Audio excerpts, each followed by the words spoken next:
Welcome back, ladies and gentlemen. Welcome back. Welcome back to another episode of the Bush League Huddle Fantasy Football Podcast. How we doing? How are we doing this wonderful July evening? July 15th already. Already. Time is flying by, and before you know it, camps are starting. And that's the most exciting part of the summer ending, I would say. But speaking of the summer ending, Nak is back. Nak, welcome Woo! back. Nak is back from his escapade in the motherland, where he ate and drank like a fish, as he should have. And welcome back to this wonderful heat weather that we're getting, and the smog that's coming from the Ontario fires. Yeah, that So it's was like on your bingo barbecue in card. Montreal It's constantly. bad though, eh? Like I mean, you see the videos online; it's pretty horrible. But It my moved to goodness, Toronto today, I saw. yeah. So hopefully, the people that are listening in that area stay safe. We're gonna get rolling on a fantastic episode we have right now. So today's episode is a little bit different than usual, actually. So we're gonna talk about how the ecosystem that exists with NFL offenses and how it really affects your players that you'll be drafting. So the player is really only half the story. The offense behind them is the other half. And that's where we're kind of breaking down this episode. The offenses that we trust most and the ones that you should be fading for 2026. So we're going to be looking at the play caller, the offensive line, the weapons, the scheme, the personnel, really the full picture. And a quick plug before we dive in. If you missed our last two episodes, they were the ones that we had without Nax, so probably our best ones ever. Uh, go back and check them out. The bold predictions draft and the post high sleeper breakdown. I'm kidding. I'm kidding. The episodes were kind of boring, but still check them out anyways. Both are in the description. Follow us on YouTube, Spotify, Apple Podcasts, TikTok, Instagram, and Twitter. We drop content every week. We answer every waiver question you may or may not have, and all your start sit questions and all that stuff, especially when the season starts wrapping around, and any draft question you might have that's going to be coming up right now too. So please fire away. One more thing, you're not going to hear us talking about the Cowboys, the Rams, the Niners, the Bills, or the Bengals today. Those are the obvious offenses that you should be targeting. We're here to find out the ones that the market is really sleeping on and the ones that people are drafting from that they probably shouldn't be. So, really, really simple concept for this episode. You're going to be two trusts each host, two fades. So we're going to make your case. The other two are going to react. Best case, worst case, and debates for all of it. Really, what we're looking at right now is what ecosystem from an offensive point do you trust and which ones you don't? Which ones are you going to fade? So I'm going to start us off. My first trust are the Chicago Bears, probably soon to be called the Indiana Bears. Is Gary that Bears, the Care the Gary Bears, the Care Care Bears? the Bears. Carrie Bear, the Gary Care Bears. Chicago Bears. Chicago Bears. Mr. Ben Johnson. We all know who Ben Johnson is. He is the marvelous play caller that he is. He's a top 2 play caller in the NFL, second best ecosystem according to Draft Sharks. Their O line is elite. It's really it's really progressed in the last year since they made all the changes the previous year and all that. So they're ranked first in pass block win rate, second adjusted sack rate. Caleb Williams did not have a sophomore slump. He played objectively better in his second year than they did in his rookie year. His pressure to sack rate went down from 28% down to 9.6. So the year 2 leap was real. And now you look at the offensive weapons that they have with Burden, Loveland, Adunze. DJ Moore is gone. So there's so many more targets available now. DJ Moore is in the aforementioned now with Buffalo Bills. There's so many more targets to be redistributed amongst the three guys that I just mentioned. And they are ascending. Odunze is a stud wide receiver. Luther Burden was averaging the best PPR points per route run last year at some point, and you saw him really get better and better as the season progressed. They have a really solid backfield as well. Swift, say what you want about the guy, but he gets over 1,000 yards every single year. And Monagai almost hit 800 last Yeah, year too. So this offense as a whole is nice. The problem now is like, who are you taking first? You know what I mean? So like excuse me, Raj. This is a question for you because I know yeah. you love the Bears. You love your Caleb Williams. You love your Colson Loveland. So which Bear do you take first amongst Burden, Loveland, and Adunze come draft time? Yeah, so Burden and Loveland are kind of going in the fourth to fifth round. Loveland, you're going to see him jump the charts during draft season, which is coming up, obviously. Adunze, I'm seeing is going more in the sixth round. I actually like the value of Adunze. I think he's kind of almost become underrated with how good Burden was at the end of the year, and obviously I think everyone's high on Loveland. I think Odunze, if you look at his numbers kind of before he had a few injuries, and maybe before even Loveland started getting involved, Odunze was on pace for close to like 1,200 yards, 9-10 touchdowns. It was the drops that was mostly the issue. And I think now with DJ Moore out, it's going to free up a lot more looks for Odunze. So Odunze at an ADP value, that's more in the 6th, 7th round. I think he's the one that you can absolutely go after. Burden TBD, like he's still only he's going into his sophomore season. And then Loveland, obviously, that's the boom play. But I like Odunze at the value that you could get him. Either way, I think all three of those guys are going to have really solid seasons with DJ Moore out. Yeah, no, I like that call too. I like Burden, but you can't discount the value that she'll be getting with the Odunze. But either way, like you want a piece of this offense. I think that's kind of clear. I think we can all agree on that. The next trust that I have are the Tampa Bay Buccaneers. So I love me some Baker Mayfield. You guys know that. I've been unapologetically a Baker Mayfield fan. But Zach Robinson this time is he took over. He did well with the Falcons in 2025. Middle of the pack in play caller grades, you want to call it that. Baker played with some injuries, but looks like to have a clean bill of health, which is the most important part. Again, another above average O-line as per PFF 7, so solid production all season long. And you'll notice a bit of a theme here as well with the teams that we do trust. I think O-line is very important. Mike Evans is gone. He's gone with the 49ers. Mecca Ibuka projected for 122 targets. You have McMillan there. You have Tez Johnson, rookie Ted Hirsch fighting for vacated looks. You have Bucky Irving that should be healthy coming back. Bit of a question mark there. Kenneth Gainwell will be splitting the backfield too. Kenneth Gainwell was fantastic with Pittsburgh last year. And now he replaces the Rashad White of this offense, if you will. So it's an interesting dynamic that's a bit worth debating there from that standpoint. And this is great. So this question's for you, Nak. And I know how much you love your Bucky Irving. So would you be looking for Bucky Irving or Gainwell? Like, who do you think wins the backfield? It doesn't even matter given Ibuka's massive, massive target share. Yeah, so I think it's definitely a genuine timeshare here. That's 100%. It's not really about who wins. Tampa did let Rashad White walk in free agency, and they gave Kenneth Gainwell a $14 million deal after he posted just over 1,000 yards from scrimmage, had 8 touchdowns on 114 carries and 85 targets last year. So reports are pointing to Irvin and Gainwell as co-primary ball carriers at the moment. Plus, Irving is still working his way back from a shoulder surgery, so even his early down role isn't guaranteed to start the season, right? And Gainwell is going to definitely be the passing down back. Like Irving's definitely has the bigger ceiling, I would say, but at the moment, I don't find there is a clear winner. And I know that we mentioned Ibuka's target share, but I mean he's definitely the clear target hog now that Evans is gone, as we mentioned, and definitely has a chance to lead the team in targets by a wide margin. But he's competing for Mayfield's throws, not really the backfield touches. So I think if anything, more of a pass-heavy game script helps Gainwell more than Irving, as I mentioned. So really, the bottom line to me would be Irving has the higher ceiling if he's healthy, and Gainwell is the safer PPR floor in my eyes. Yeah, I like that call too. I think Gainwell is a PPR money. I mean, if considering the difference in ADP for both of them right now, that you can get Gainwell at a serious value later on in drafts, and it is crazy to me that this is turning into a split backfield, and that's credit to Gainwell, not so much of a discredit to Bucky. But I think he's worked himself into a bit more than just a running back role that just spells the offense. I think now he's really earned a role in this offense. So that's great. So we'll move on to the next, my first of my fades. To no one's surprise, the Cleveland Browns. So dead last in fantasy environment per Draft Sharks at negative 3.82. What does that mean? It means they're bad. It means it's not a good offense. That's what that means. Browns. The Browns.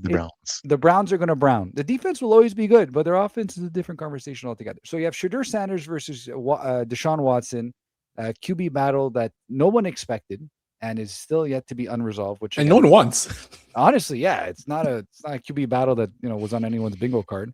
Quinton Judkins averaged just 3.6 yards per carry last year, so not as good as the draft capital suggests per PFF, but he did have some pretty decent games where he's shown pretty well last year. We got to give him that. The silver lining to the rookie wide receivers, I think, in Casey Concepcion and Denzel Boston. We were all pretty hyped about these guys when they were drafted to the Browns, and some of us might have been scratching our heads why they're drafting so many wide receivers, but you know what? There seems to be talent there, so maybe they might be doing something right.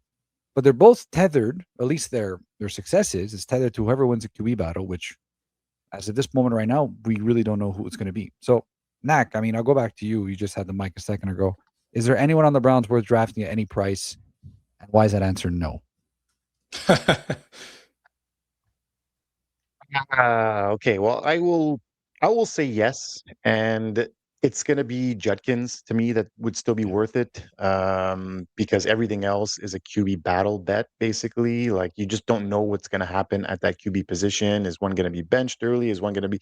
Are these wide receivers going to have a different passer every other week? But Justin is one of those guys you can draft regardless of who wins the QB job, in my opinion. Cleveland didn't really add to the backfield in the draft. They lost Jerome Ford. So his monopoly on early down rolls and goal line touches should hold. And he should see, I would say, upwards of 300 touches behind a rebuilt O-line.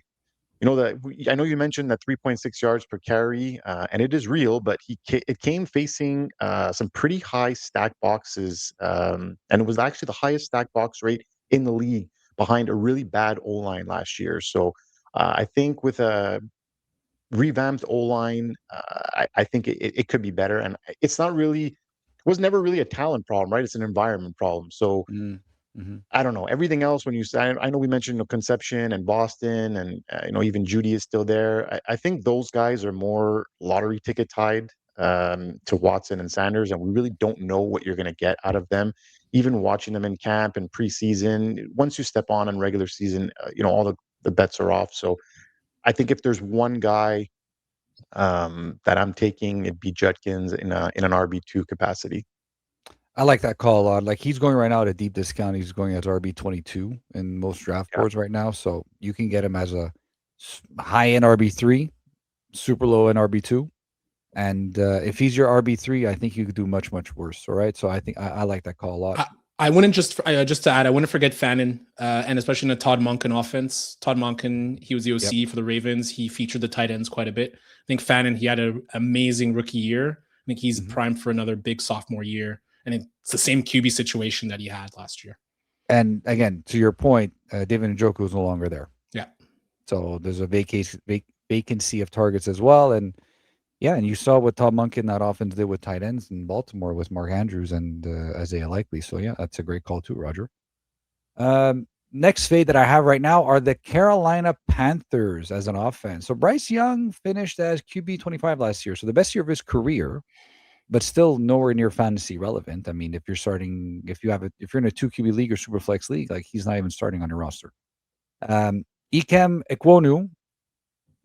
Yeah, is that how you pronounce it? If I didn't pronounce it correctly, I apologize. Iggy Ekwonu, I think they call him Iggy. Iggy Ekwonu, for 2 weeks, and he's pronouncing them right.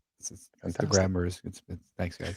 The grammar is grammaring. The grammar is grammaring. The pronunciation is pronunciationing. Concepcion is concepcioning.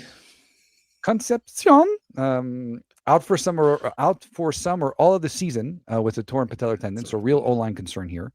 McMillan finishes wide receiver 23, soaked up 25% of targets, 41% of which were air yards. We like that number. It's going as wide receiver 15 to 17 right now. Not much left for anyone else at that price, however. Hubbard and Brooks cannibalizing each other in the backfield. One will disappoint. Which one will it be? I like Jonathan Brooks quite a bit this year as a sleeper. We spoke about him at length. But Raj, and then you can you can jump into your trust area after.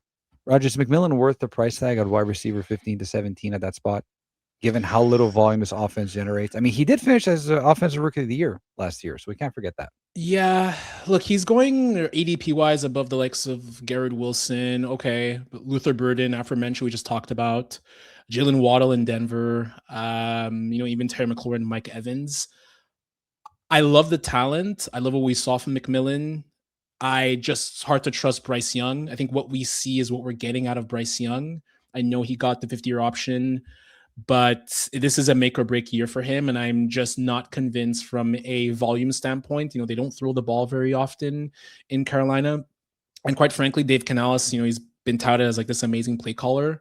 Haven't really seen it either yet. So WR15, WR17, I think is an okay price tag, but I personally see some guys I would probably rather have than Ted McMillan, considering the lack of volume in this offense, lack of explosion, and I just don't see Bryce Young taking that extra leap up that would potentially get McMillan at a, potentially eventually be like a WR8 or WR10 personally. Yeah, I get that point. I do. It is an offense that is concerning to me. I do like I like Ted a lot. I do. At that price tag, it might be a little bit too expensive, especially considering the names that you mentioned around that area. Like, give me Garrett Wilson over Ted McMillan any day of the week. I'm sorry. I know the Jets isn't a great offense, and just like the Carolina Panthers, but Garrett Wilson is At a certain point, don't they have to get some of those other wide receivers involved? See what they have in these guys. They have a Coker. lot. I like Coker a lot. Coker's good. There's Leggett. That's like, what do we do with him? Yeah, it's just it's weird around Panthers land right now. It is. I agree, and that's also why this is an offense that we are fading, ladies and gentlemen. And with that, Raj, I'm going to hand it off to you. Thank you, Fab. So first offense that I trust, you guys might be surprised about this, but it's the Atlanta Falcons. Yes, the Atlanta Falcons. Ooh. Yes, the quarterback situation is a bit murky, but they have a new offensive coordinator and a new head coach in Kevin Stefanski. Kevin Stefanski is going to come in with his type of Cal Shanahan scheme, but Tommy Rees will be the play caller. But we all know Stefanski has been one of the better play callers in the NFL, whether it's been in Minnesota or in Cleveland. So that aspect we love. The offensive line is ranked 8th last year, according to PFF, has an all-pro in Chris Lindstrom. This is one of the better offensive lines from a run blocking and pass blocking standpoint. And then obviously Drake London, he was an absolute target monster. He's going as WR7. I expect a big target season for him this year, because if you look at the wide receiver depth chart, he's surrounded by Drake London, Jahan Dotson, and Olamide Zaccheaus. So he's going to absorb a ton of targets. And then there's the running back duo, obviously Bijan Robinson. He's touted to having a massive year. Brian Robinson Jr. is a very capable backup. Obviously, the elephant in the room is what's going to happen at the QB position. So Michael Penix Jr., from what it sounds like, might not be ready for camp necessarily. They brought in Tua Tagovailoa to most likely start. I don't know about you guys, but I am very optimistic about Tua because he's in a situation where there's a very good offensive line. There's very good weapons. There's a very solid play caller. The last time he had this good of an infrastructure, and the point of this is to review infrastructures. The last time he had this good of one was in 2023. 4,600 yards, 8.3 yards per attempt with the Dolphins, one of the lowest sack rates in the league. And we saw what he did with Mike McDaniel. I think he can replicate that this year. So my question to you, Nak, is Drake London finally the alpha in this offense? Is Tua or Penix ready to unlock Drake London? Yeah, so him being the alpha in this offense, we do know that Bijan Robinson plays for the Falcons, right? So for him to be the alpha in this offense, I feel like it's just because when you look at Robinson and what he does in his, like, he's really the engine of that offense right now, right? So it's kind of, I feel like it's hard for London to overtake him, especially when you have a back that had almost 2,300 scrimmage yards. He was in the 97th percentile in both targets and yards per route run amongst running backs. So he's a true three down back, throw it to him usage kind of guy. Like, they want to give everything to Bijan Robinson. And unlike London, his workload isn't QB dependent. I do agree that Tua slotting in there with the infrastructure that they have could result in solid numbers. And the talent case is real, because before week 11's knee injury, London was fantasy WR6 last year, and he was commanding 32% of the Falcons' targets on the 94% route share. So he's definitely, obviously, the alpha wide receiver on the team. It's going to we'll see what happens in the form of him being the real alpha of the offense. I think that still belongs to Bijan Robinson at the moment, but I would definitely be way more optimistic with Tua starting than with Penix. Yeah, I would agree with that for sure. And I think also that 2023 season, I believe it was Achan's rookie year. That's kind of when Achan broke out. We saw the amount of dump offs that Tua had. I think if Tua is going to be the starting QB, Bijan could have he's going to have a monster season, but from a pass catching standpoint, I think he could absolutely break records out of the running back position. So I think a lot of people are, if you're going to maybe, hitch your wagon to Falcons players, are probably hoping that Tua wins that camp battle. I'm going to move on to my second trust. This is another more unconventional one, but it's the Seattle Seahawks. So they had an above average offensive line per PFF, 11th last year. Darnold had a really clean pocket last year. They were led by Gray Zabel, the rookie out of, I think, North Dakota State. He was amazing as a rookie. They needed a lot of help at guard. Obviously, we know JSN came off a massive 2025 season, broke records, offensive player of the year. AJ Barner went from 30 catches, 245 yards, and 4 touchdowns to 52 catches, 519 yards, and 6 touchdowns, almost doubling his output. And he had a Super Bowl touchdown as well.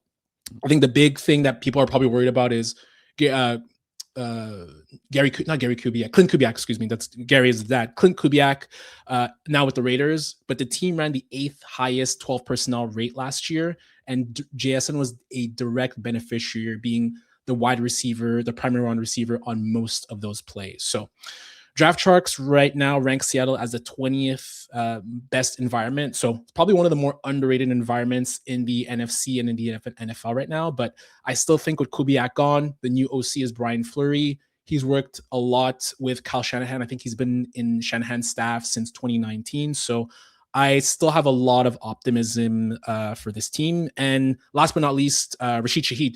They want to get him the ball. He wants to get it to 1,000 yards.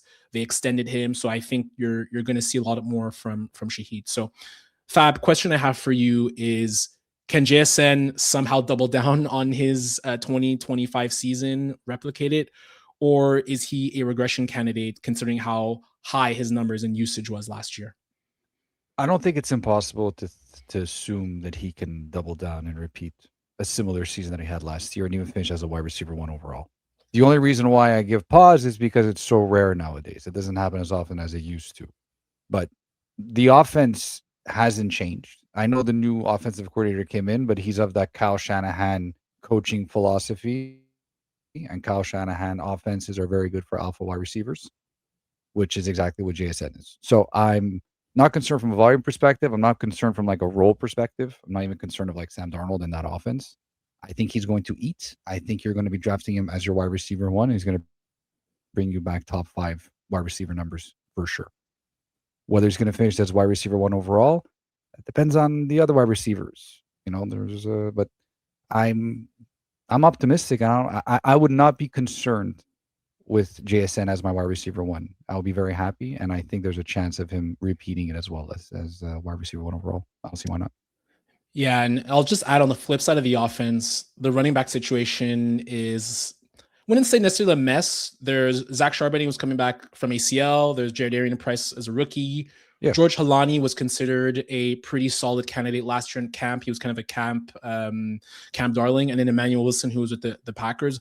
There's some talent there. I don't think anyone knows what's going to happen at the running back position, so we're not even going to try. But again, the infrastructure is there. There's a lot of 12 personnel, so a lot of 2 tight end looks, and the offensive line is very good. So you're going to have to kind of strike some luck with the running back position, and whoever's hot, kind of pick them up quickly, or maybe take a gamble during the pre-draft or post-draft process and see which one of them sticks. But I think whether it's Price or Charbonnet, you could see some value at the running back position for sure. I agree. I like Price a lot. Yeah, we spoke quite highly about him during our rookie previews. We're going to move on to the fades now. So my first fade, this will be a bit of a shocker again for y'all, but it's the Green Bay Packers. So I think we all agree Jordan Love is close to an elite quarterback. He's probably below that, maybe QB, just at that low QB2 or high QB3 tier. The offensive line is what concerns me. The old offensive line was 27th per PFF, and that's the reason for the fade. They didn't help with Love's consistency last year. He was beat up a lot, and they didn't make huge strides on the offensive line side. Another thing that worries me, and you all know, everyone knows, I'm a huge Josh Jacobs fan, but it was not fun owning Josh Jacobs last year. He's entering into his age 28th season, 4 yards per carry. He didn't have a single 100-yard gain. His last few carries, his last few games lacked explosiveness, very few touchdowns, and he's really been run to the ground over the past 2 to 3 seasons, which leads me with cause for concern with regards to Josh Jacobs. Plus, he has a legal situation. He was arrested during the offseason, and he's in a contract year with 0 guaranteed money. So that leaves a cause for concern as well. I think the big thing, obviously, is the wide receiver room. No Dontavian Wicks, no Romeo Dobbs.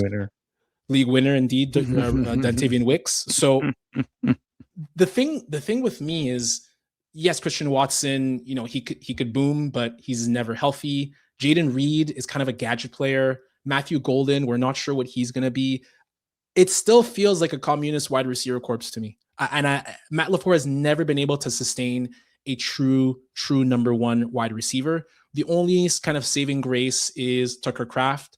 He was primed for a tight end 2 or 3 season, but he got injured. So, Fab, we're going to go back to you again as you just came off the other trust there. So, will the Packers finally be able to sustain a true WR1 or WR2?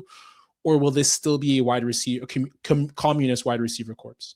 No to your first question, yes to your second question. They will not be able to sustain a true wide receiver 1. Listen, I've been on the record here several times that Jordan Love has not been living up to the expectations that was bestowed upon him after his second season as a Green Bay Packer quarterback.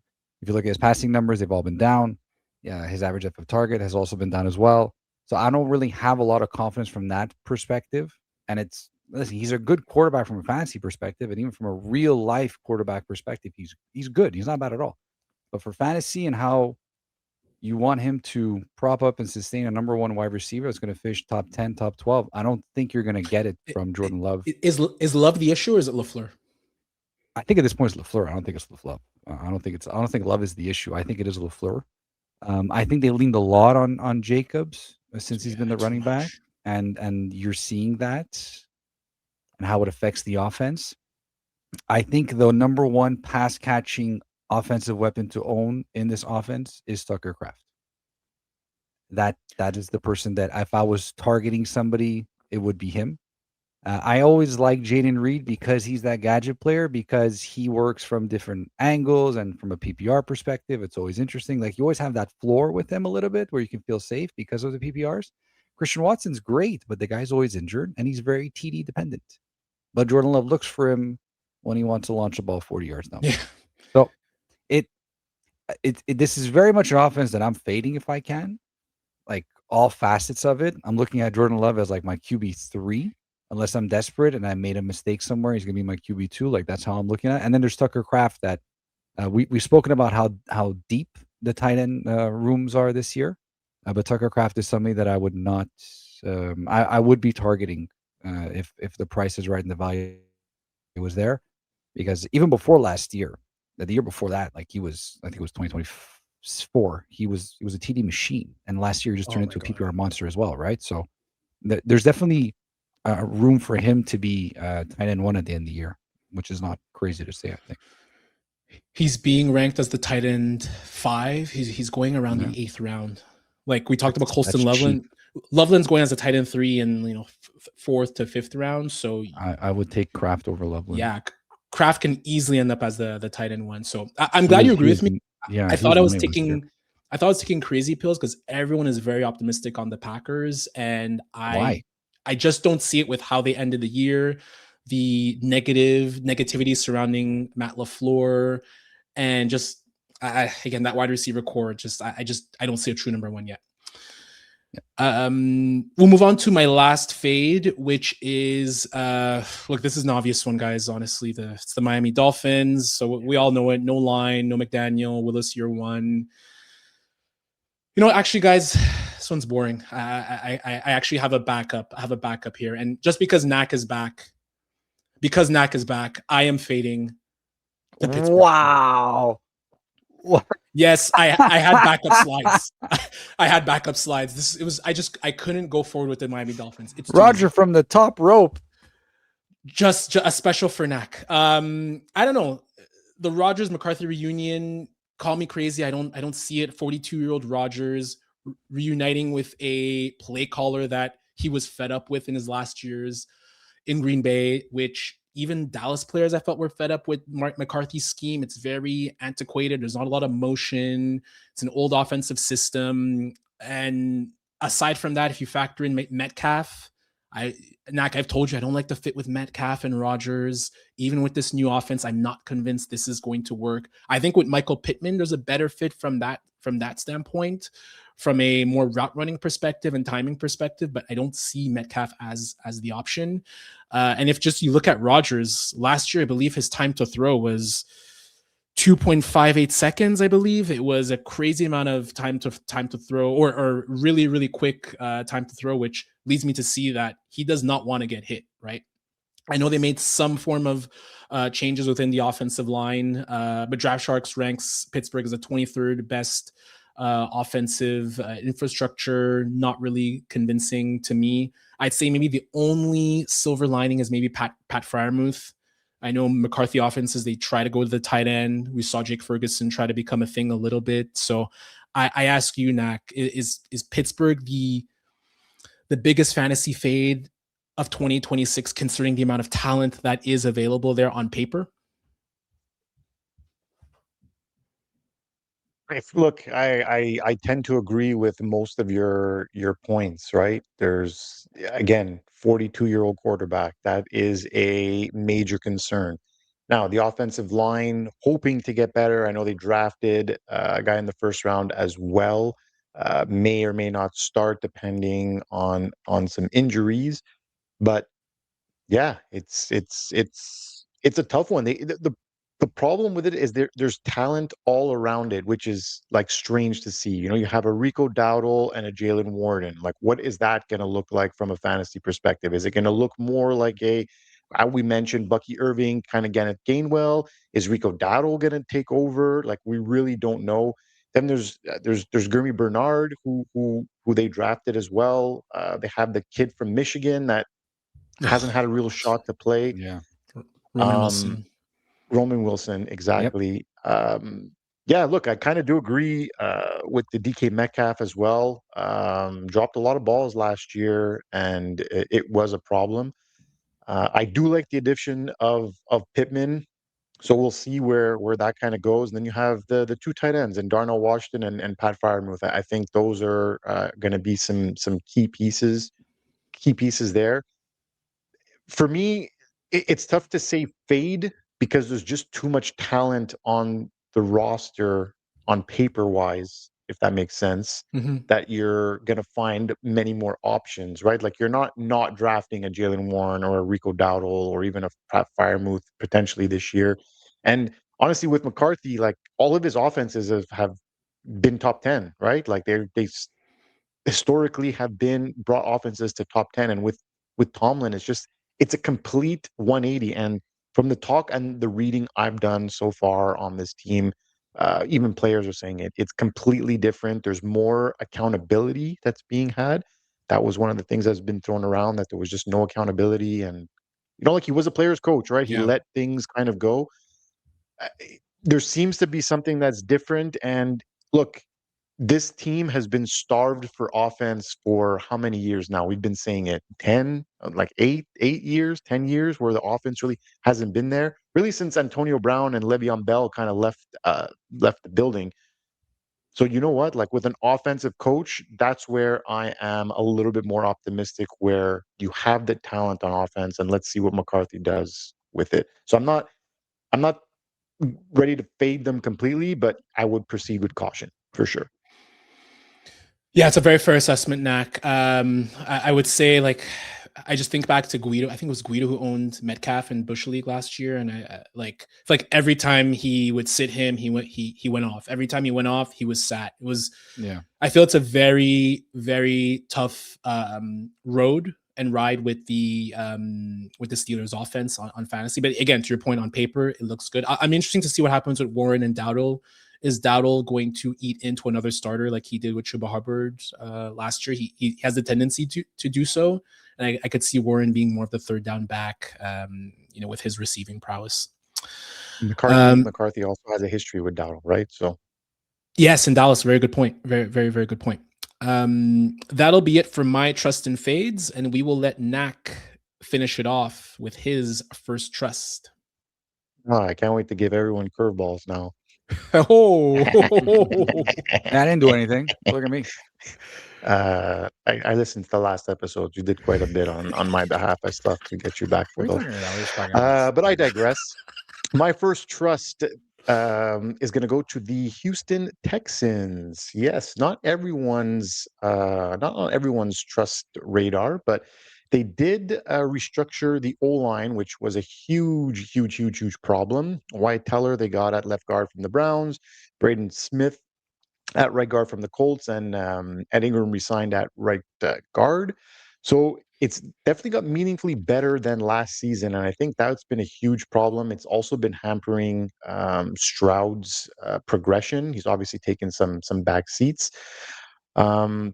Aaron Irsay in year two, I mean, he allowed 48 pressures as a rookie per PFF, but improvement is definitely expected. And the weapons that they have on offense are generally elite, right? You've got Nico Collins, who's still there. I know that he does get banged up. He does miss a few games, but he's been very solid in that offense. You've got Higgins and Noel coming into their sophomore years. Tank Dell, obviously, it was like everyone kind of forgot about him, but he seems to be aiming for a return. I always loved Tank Dell. Schultz came on really strong late in the year at tight end, and they gained Montgomery in the backfield. So I think offensive weapon wise, they're pretty stacked on offense. And look, like I mentioned, Stroud finished as QB 21, but we mentioned it's his O-line that's been giving him a lot of trouble. So it's really holding up his ceiling. Raj, I ask you, I know you've been a lover of I know you've been a backer of Stroud and kind of yeah. on his side throughout the years since he's been in the league. So I ask you, did Houston fix the one thing holding Stroud back, or is he who he is? Yeah, if you look at the pressure rates for Stroud over the past 3 seasons, so rookie, sophomore, so 38.6, and then 41.2 pressure rate. Those are almost a half of his dropbacks he's getting pressured. That's a very, very bad clip. So obviously, as you mentioned, they made a lot of nice signings and draft picks at the offensive line position.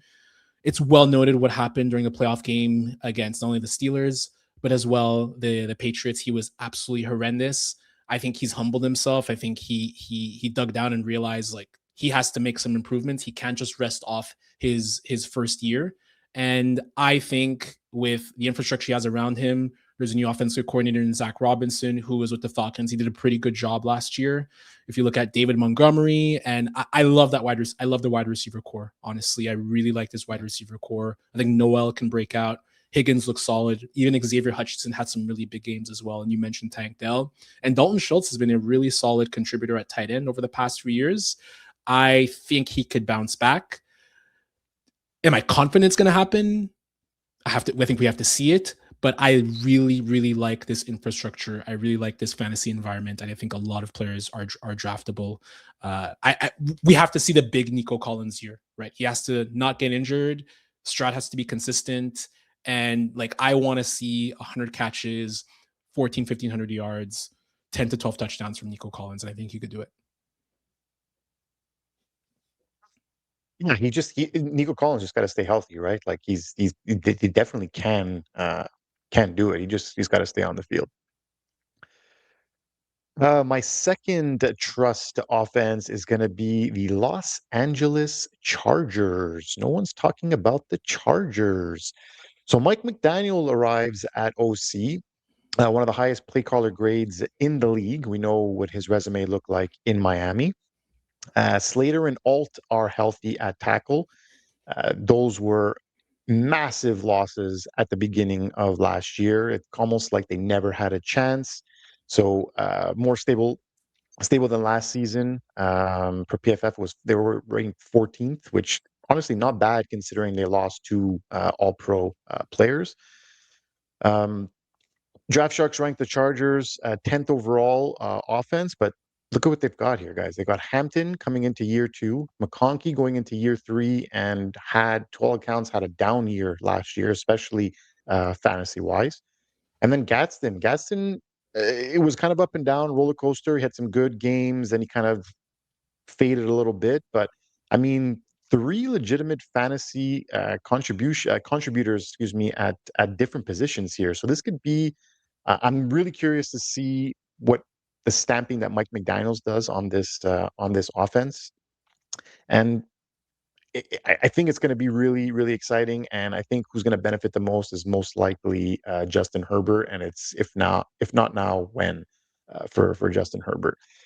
So I ask you, Fab, which Charger benefits most from McDaniel's system? Is it going to be Hampton, McConkey, or Gadsden?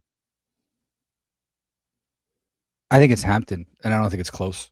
Like you saw what Devon Achane did in the offense with Mike McDaniels last year with Miami, and the years before that as well.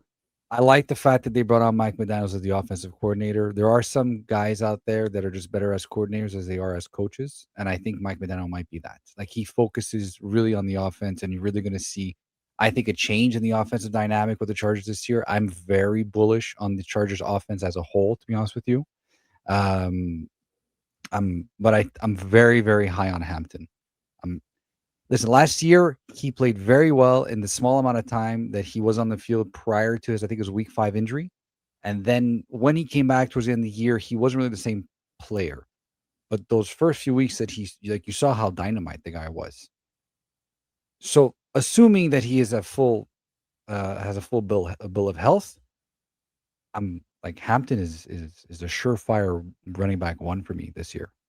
I'm not saying I'm not saying running back 1 overall, but top 5 at the end of the season, I think is very much in play. I don't think it's crazy to say because their offensive line is so good. Like they got back Joe Alt and Rashawn Slater, who are arguably some of the best tackles in the NFL. The run first offense will always be there in a Harbaugh offense. Plus, this guy catches passes like nobody's business too. Like he's not just a running back. Like he's very much a pass catching back as well. And I think he was a little bit overshadowed by Ashton Genty last year in the draft hype and everything. But we profiled him. This guy's a stud. Mm-hmm. This guy's an absolute stud. And in the right ecosystem, in the right environment, full bill of health and all that stuff, sky's the limit. I really think the upside here is massive, massive, massive, massive. I really do. Yeah, I definitely like Hampton a lot. I'm actually curious to see how high he goes on draft boards next month. Is he going to be that fifth fifth running back taken? Is he going to slide? Is he going to be in a second round type guy? I'm really curious to see, but I think a lot of people, myself included, are really high on Omarion Hampton. We'll move along with my fades. My first one is going to be the Indianapolis Colts. So the Colts was really a tale of 2 seasons for them. They were ranked first in scoring offense from weeks 1 to 9 with 31.4 points per game, then dropped to 14th at 22 points per game after week 10. Jonathan Taylor as well. He was averaging 28 fantasy points per game weeks 1 to 10, and then just 13 from weeks 12 to 18. You could say the same thing for Tyler Warren, went from tight end 6 to tight end 26 over that same stretch. He really took a nosedive as well. I believe it was after you traded for him, right, Raj? Yes. If memory serves me right. And I think the Jones injury too probably didn't help as well, obviously. No, definitely not. I mean, look, and speaking of Jones, he is technically, I guess he's saying that from the reports out there, he is going to be cleared for camp, but we did see what Kirk Cousins looked like after his Achilles, so I think the same concerns are there. and they gave him a lot of money to stay in Indianapolis. So curious to see what happens there.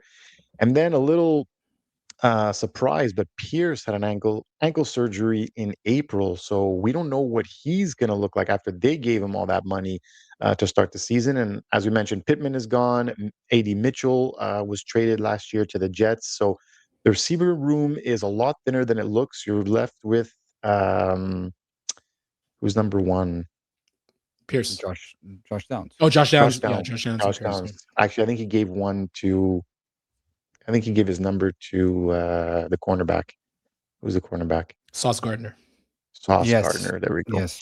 But he's the only one there, so it's really him and Downs. It's Pierce and Downs that are kind of left in that wide receiver room right now. So curious to see what that looks like with a QB coming off an injury. Could be really shaky to start the year. Fab, I ask you, your boy Jonathan Taylor, is he still a top 5 pick if Jones takes time to get back to his pre-injury level, or are we pushing him down the draft board? He's not top 5 pick for me. There is a little bit of caution with him. A lot of that comes from the fact that like Jonathan Taylor is typically he's your meat and potatoes running back type of player. Last year was an anomaly in the sense that he became much more of a PPR weapon, less so in the second half of the year, which was kind of tied into how Daniel Jones got injured. And it's funny that we're fading an offense because Daniel Jones is injured, whereas if he was healthy, we might not be fading it. That's what we are. That's where we're at in 2026. This is the world we live in. Pretty much. So I think there's that to consider too. He's still going to get volume because Jonathan Taylor just commands that volume. The concern that I have now is that if Daniel Jones is not under center and it's going to be another quarterback, you might see more stack boxes. It might be much more difficult to get those big runs that he had to. And let's be honest, the guy had 18 touchdowns last year. 15 came in the first like 10 or 11 games. Like that's not sustainable unless you're LaDainian Tomlinson, right? So I think there is going to be just a natural regression that's going to occur. And even if there's a natural regression, he's still a running back 1, right? But he's more of a back end, more of the 8 to 10 range, maybe 7 to 10 range. Which you might want to chase a little bit more higher upside with guys like James Cook that's there around that spot, maybe even a Chase Brown, because James Brown last year went off towards the end of the season when Joe Burrow was back and Joe Burrow was healthy, right? So a lot of the benefits that come from running backs in good or bad offenses really is tethered to their quarterbacks, and it's important to look to see. And Nak, you made a very good point, right? We saw how Kirk Cousins came back after the Achilles injury. Now, Daniel Jones is much younger, which I think plays in his favor. However, it's still an Achilles injury. You know what I mean? Like there still is that danger that comes with it. And God forbid the guy gets hurt in the first like 5 games or whatever, right? And then the offense is back to being what it was before when he got hurt last year too. So all these have to play into the mind of the person that's drafting Jonathan Taylor. And I like the guy. I had him last year. Is he top 5 for me? I can't put him there. Not until I know more. It just makes you wonder why they didn't go after a more bona fide backup quarterback. If everything is hitched in that offense to having a reliable quarterback and they are relying on Anthony Richard Sr., who knows what will happen to Daniel Jones. I'm really surprised about that for the Colts. So 2 thoughts on that. 1, they gave him a boatload of money after the Achilles injury. And 2, they didn't sign a backup quarterback or a veteran quarterback in the event that Daniel Jones can't come back. So that leads me to believe that perhaps the Achilles injury is A, not as severe, which it's an Achilles injury. Like if it's a full tear, it's a full tear. Or B,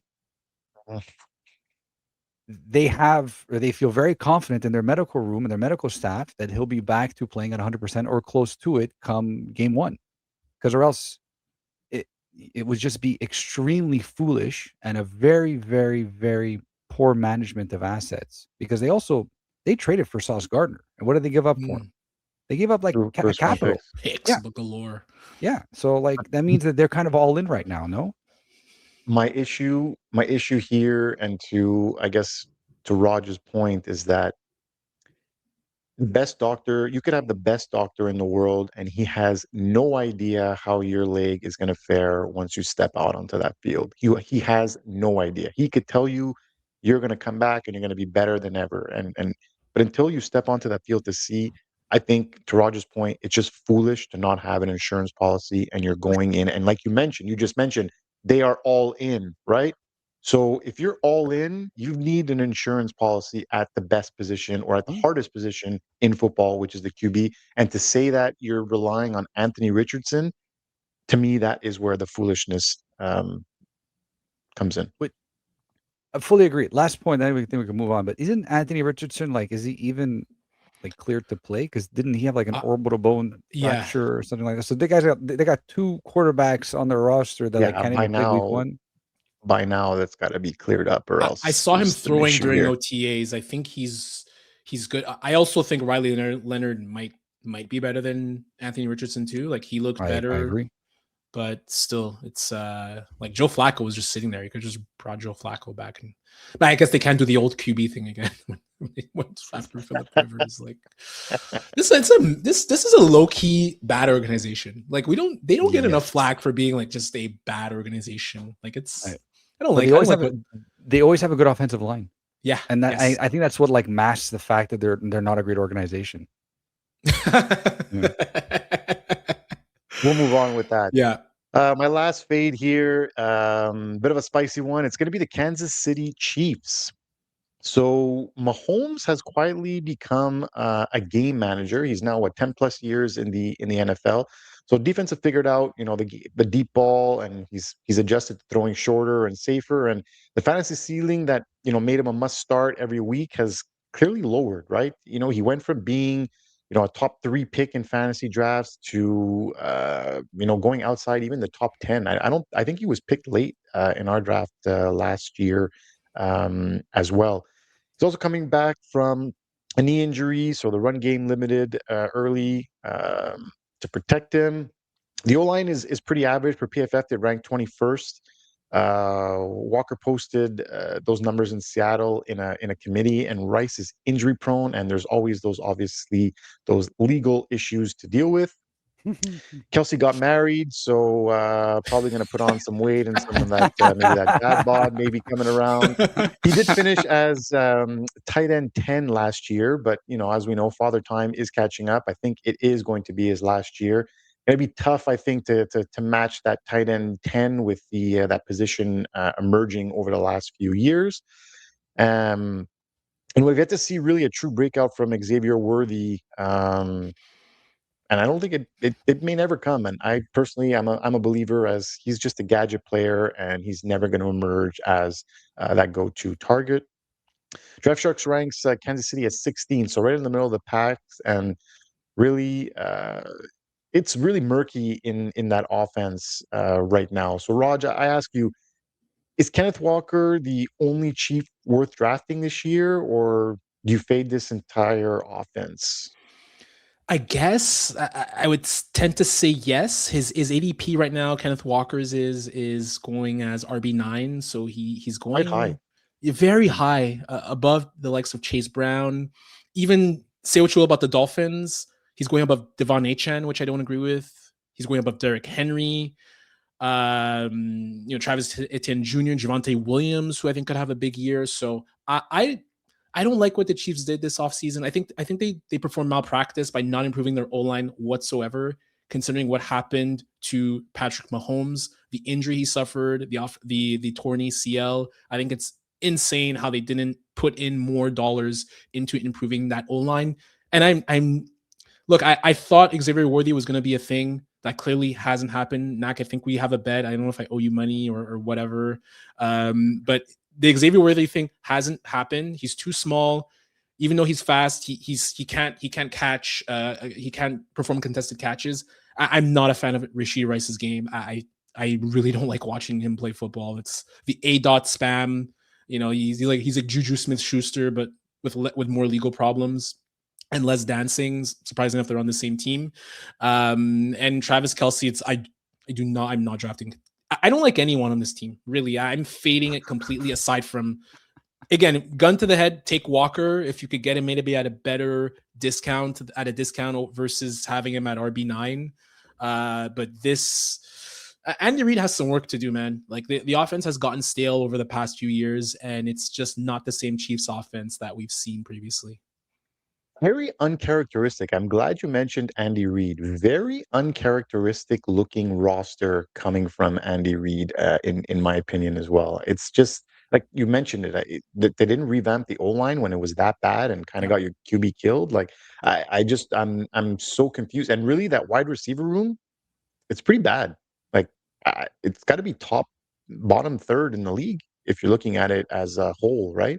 It's not working. Like it's clearly not working. Tyreek Hill's just sitting out there. Like, just get Tyreek Hill. I mean, I get you don't want to have a wide receiver room of Rashid Rice and Tyreek. Like it's like Grand Theft Auto, but he's just sitting there, man. I would see what it would And then take they could petition. They could petition to get what's his name out of jail as well, and gonna have a little happy hour together. Ruggs. Yeah, Henry Ruggs. Oh my god, Exactly. Jesus Christ! Get his parole back. Oh boy. That will do it for my fades. I'm going to quickly rattle off some honorable mentions here. So we've got the Baltimore Ravens as an underrated trust. Lamar Jackson and Derrick Henry. Derrick Henry is really like Benjamin Button in this roster. They do have a new OC, Declan Doyle, ran Ben Johnson's high-powered system in Chicago, so pre-snap motion. I think that's good for Derrick Henry. Draft Sharks ranks them 6th overall, so I think they're due for a bounce back in the fantasy department. I guess still Derrick Henry kind of performed, but I think more on the Lamar Jackson. Then you got the Cincinnati Bengals, the obviously trusts, but Burrow's got to stay healthy. Chase and Higgins are obviously still there. Chase Brown, as we mentioned a few times on the show. Higgins actually averages wide receiver 6 production when Burrow starts, and he's definitely being drafted well behind that. And Chase Brown averaged for RB5 numbers in Burrow starts as well. So that round 2 value is really attractive. New England Patriots, a little bit of a dark horse trust here. They traded for AJ Brown. Drake May now is in year 3. McDaniel's still the play caller there, so it's an interesting stack if you like those in fantasy. More of a horizontal. He brings more of a horizontal game than kind of Diggs was. So I think it's perfect for Drake May. He has that beautiful deep ball, and really no one's talking about the Patriots offense right now. So that's exactly when you should pay attention. Then another kind of obvious fade, the Arizona Cardinals, O-line 28th per PFF, Brissett versus Beck at QB. That's not interesting. It's working against every skill position. I know that they did draft Jeremiah Love. That's really the only upside, but he is going high in fantasy drafts where I really don't like it. I'll correct you. Well, just I think the market corrected itself, Knack. Like I'm looking at it now. So far, ADP for Love is RB13. I believe Genty was going as like down. Yeah, I believe Genty was going as like RB6, 5, 6 last. She was going in at least the first, if not the second round. I think when I looked at it, he was RB8 or 9. That's why I was saying it was a bit, to go top 10 right away with Jeremiah Love was a bit. I think the market's correct now with Love. I think they learned from Genty for sure. And then the Jets as well fade. Brees Hall is probably the lone exception, but I know they had a really good draft, and there's Sadiq there. They've also drafted that wide receiver. I'm forgetting his name. Omar Cooper Jr. Yes. Who we all really liked. Sounds they like definitely have some playmakers. Or But then they have Geno Smith, who's now on TMZ every other hour, so we don't know what's happening there. And the re-return for Geno Smith, where I think his best years are behind him, I would not be trusting that offense right off the bat. So that's a wrap for this one, guys. Let us know what you think in the comments. Which offense do you trust most, and which ones are you avoiding this year? If you enjoyed this episode, we really appreciate if you'd hit like, subscribe, and turn on all the notification. It really helps us reach more fantasy players and keeps these episodes coming every week. So you can also find us on Spotify, Apple Podcasts, TikTok, Instagram, and X. So no matter where you consume content, we've got you covered. The next episode, we're diving into position tiers, starting with the tight ends. So for Fab, Raj, I am Knack, and we'll catch you on the next one. Bye, everyone. Peace out.